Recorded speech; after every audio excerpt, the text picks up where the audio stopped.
ప్రభువైనటువంటి యేసుక్రీస్తు వారి పరిశుద్ధమైన నామములో తండ్రి అయిన దేవాది దేవునికి నిత్యము స్తుతియు స్తోత్రములు మహిమయు ఘనతయు ప్రభావములు యుగయుగములు ప్రభు నాకే చెల్లునుగాక. ఆత్మీయులారా, బాగున్నారు కదా? దేవుని మహాకృపను బట్టి మరో పర్యాయము మనం ఇలాగున కలిసి ప్రభువును గొప్ప చేటుకు గాను మహాదేవుడు మనకు అనుగ్రహించిన ఈ మంచి తరుణమును బట్టి మనం ప్రభుని ఎంతగానో స్తుతించి బతులమై ఉన్నాము. దయగలిగిన ఆయన ఆత్మచేత సమభూమి గల దేశమున ప్రభువు మనలను నడిపించునుగాక. ఆమేన్. రండి దేవుని వేదవాక్యంలోనికి.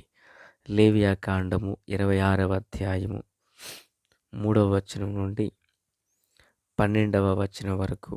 12వ వచనాన్ని నేను చదువుచున్నాను. నేను మీ మధ్య నడిచెదను, మీకు దేవుడినై యుందును, మీరు నాకు ప్రజలై యుందురు. ప్రార్థన. తండ్రి దేవా, స్తోత్రాలు. మీ నామంలో ప్రార్థిస్తున్నాం, సహాయం చేయండి. మీ దీవెన ఆశీర్వాదాన్ని దయచేయండి. మేలులతో నింపండి. ఆశ్చర్యకరమైన మీ కృప మా ఎడల విస్తరింపచేయమని ప్రార్థిస్తున్నాం. సియోనులో నుండి మీ హస్తాన్ని చాపి మేలుకరంగా మలచమని యేసయ్య నామమున ప్రార్థించిన మనవులన్నీ పొందియున్నామని నమ్ముచున్నాము మా పరమ తండ్రి. ఆమేన్. ప్రియులారా, బాగున్నారా? ఈ వచ్చిన భాగాలలో, ఈ 10 వచనాలలో ఎన్నో దివ్యమైన సంగతులను ప్రభువారు తెలియపరుస్తూ ఇశ్రాయేలీల జీవితాల్లో పొందనయున్న మేలులు, జరగనయున్న కార్యాలు, దేవుడు చేయనయున్న అద్భుతాలను గురించి ఇందులో ప్రభు మాట్లాడారు. ఒకసారి 8వ వచనాన్ని చదువుతున్నాను. మీలో 5 100 మందిని తరుముదురు, 100 మంది 10,000 మందిని తరుముదురు. మీ శత్రువులు మీ ఎదుట ఖడ్గము చేత కూలుదురు. ప్రియులారా, ఒక 5 ఇశ్రాయేలీలట 100 మందిని తరమబోతున్నారట. అలాగుననే 100 మంది 10,000 మందిని తరమబోతున్నారట. శత్రువుల యొక్క ఖడ్గము ఇశ్రాయేలు మీదకి రాకుండగా వారు శత్రువులు కూలిపోబోతున్నారు. ఎంత గొప్ప విషయమో చూడండి. సాధారణంగా 5 వ్యక్తులు 100 మందిని తరవడం అనేది కల్పితమైన విషయాలలో మనం చూస్తూ ఉంటాం. కానీ ఇక్కడ జరిగిన విషయం వాస్తవ జీవితంలో జరగబోయే సంగతులను గురించి ప్రభువారు మాట్లాడుతూ వస్తున్నారు. 5 100 మందిని తరమడం అంటే ఇది అసాధ్యమైన విషయమే కదా. మరి ఇంతగా ఇశ్రాయేలీలు బలము పొందడానికి గల కారణం ఏంటి అని లేఖనాన్ని మనం చూస్తే 7వ వచనంలో కూడా ప్రభువారు దానికి సంబంధించి ఒక మాట అంటారు. మీరు మీ శత్రువులను తరిమెదరు, వారు మీ ఎదుట ఖడ్గము చేత పడెదరు అంటున్నారు. ఏంటి ఇంత గొప్ప బలం, వీరికి దాచబడిన శక్తి ఎక్కడ ఉన్నది అంటే, రండి దేవుని వాక్యంలో అదే 26వ అధ్యాయము 3వ వచనంలో ఇది మూలవచనంగా మనం చెప్పుకోవచ్చు ఈ సందేశానికి. మీరు నా కట్టడలను బట్టి నడుచుకొని నా ఆజ్ఞలను అనుసరించి వాటిని నా ఆజ్ఞలను ఆచరించి వాటిని అనుసరించి ప్రవర్తించిన ఎడల అంటున్నారు ప్రభు. అంటే కట్టడలను బట్టి నడవడం, ఆజ్ఞలను ఆచరించి వాటిని అనుసరించడం, ఈ 2 పనులు చేయగలిగితే, 1 కట్టడలు, 2 ఆజ్ఞలు, వీటిని ఆచరించి వాటిని బట్టి నడుచుకునే యెడల దేవుడు అంటున్నారు, మీ వర్షాకాలంలో మీకు వర్షం ఇచ్చేదను.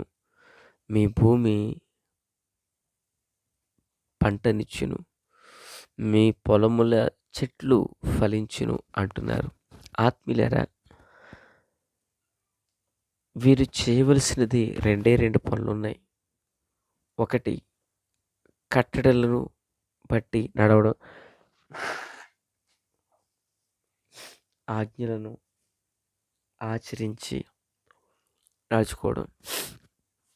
ఇదే వారి జీవితంలో ఉన్న ఏకైక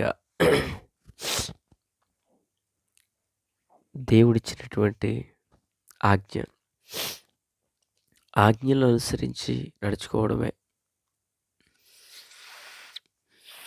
వాక్యం సెలవిస్తుంది, ఆజ్ఞ దీపముగాను, ఉపదేశము వెలుగుగాను ఉండునని.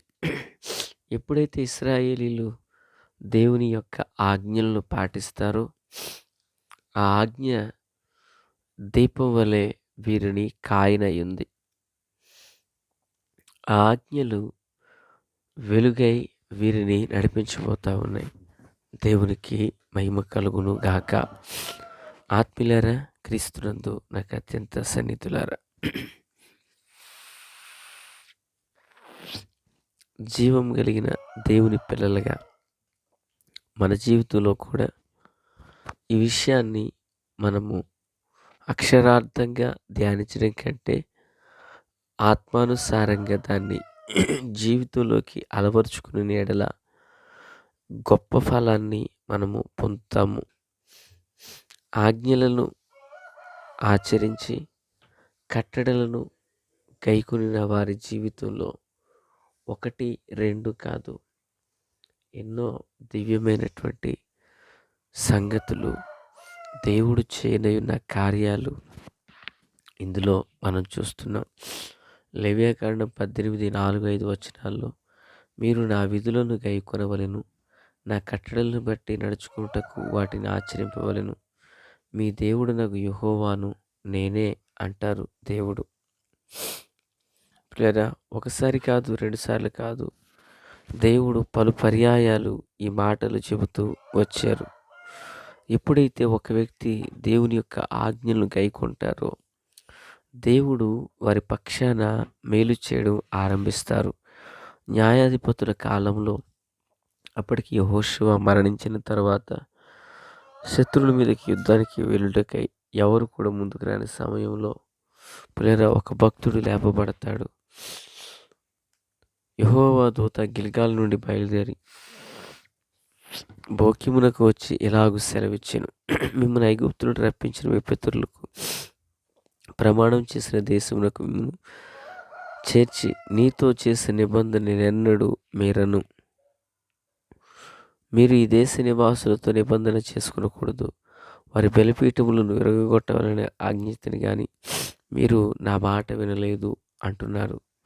అంటే దేవుని యొక్క ఆజ్ఞలను గైకొనినప్పుడు, దేవుని యొక్క చిత్తాన్ని జరిగించినప్పుడు దేవుడు వారి పక్షాన చేయబోయేటువంటి కార్యము ఎంత దీవెనకరంగా ఉంటుంది అనేదే ప్రభువారు ఇక్కడ తెలియపరుస్తున్నారు. నా దేవుని పిల్లరా, ఒక వ్యక్తి దేవుని మాటను వినాలి, దేవుని ఆజ్ఞను గైకొనాలి, దేవుని చిత్తమును నెరవేర్చువానిగా ఉండాలి, దేవుని సంకల్పాన్ని గుర్తెరిగిన వారిగా ఉండాలి. ఒకరోజు యేసు ప్రభువుల వారు మాట్లాడతారు, ఈ నా మాటలు విని వాటి చొప్పున చేయువాడు బండ మీద ఇల్లు కట్టుకున్న బుద్ధిమంతుని పోలియుండును అంటారు. పిల్లరా, వానలు కురిసెను, వరదలు వచ్చెను, గాలి విసిరి ఆ ఇంటిని కొట్టెను, దాని పునాది బండ మీద వేయబడిన కనుక అది పడలేదు అంటారు. అంటే దేవుని మాట విన్నప్పుడు, దేవుని ఆజ్ఞను గైకొన్నప్పుడు, దేవుని సంకల్పాన్ని నెరవేర్చినప్పుడు, ఆయన ఆజ్ఞలు గైకొన్నప్పుడు ఆ మనుషుడు ఎంత పటిష్టంగా నిలవబోతున్నాడో, ఎంత కృపను పొందబోచున్నాడో ఈ సత్యం ద్వారా మనం అర్థం చేసుకునవచ్చు. కనుక దేవుని ఆజ్ఞలను గైకొనడం, అనేది మానవ జీవితంలో దేవుడు నియమించిన గొప్ప విధి. ఆ విధిలో ఆ చిత్తంలో ఎవరు నిలిచినా దేవుని కృపను రెండింతలుగా పొందబోతున్నారు. కనుక ఈ మాటలు వింటున్న ఆత్మీయులారా, ఒకటి కాదు, రెండు కాదు, ఒక వ్యక్తి దేవుని ఆజ్ఞలు అనుసరించి నడిచిన యెడల వర్షాకాలంలో దేవుడు వర్షాలు ఇస్తానంటున్నారు. ద్రాక్ష పండ్ల కాలం వరకు మీ నీర్పు సాగుచుండును అంటున్నారు. ఇంకా దేశంలో మీకు క్షేమాన్ని కలిగిస్తాను. పండుకున్నప్పుడు ఎవడు మిమ్మల్ని భయపెట్టడు. దేశంలో దుష్టమృగం లేకుండా చేస్తానంటున్నారు. మీరు శత్రువులను తరుముతారు అని చెబుతున్నారు.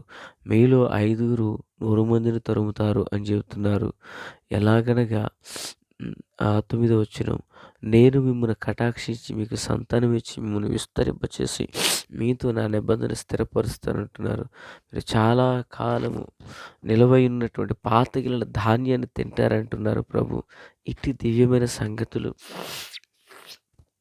దివ్యమైనటువంటి మేలులు ఎవరి కొరకంటే ఆయన ఆజ్ఞలను గైకొనిన వారికి.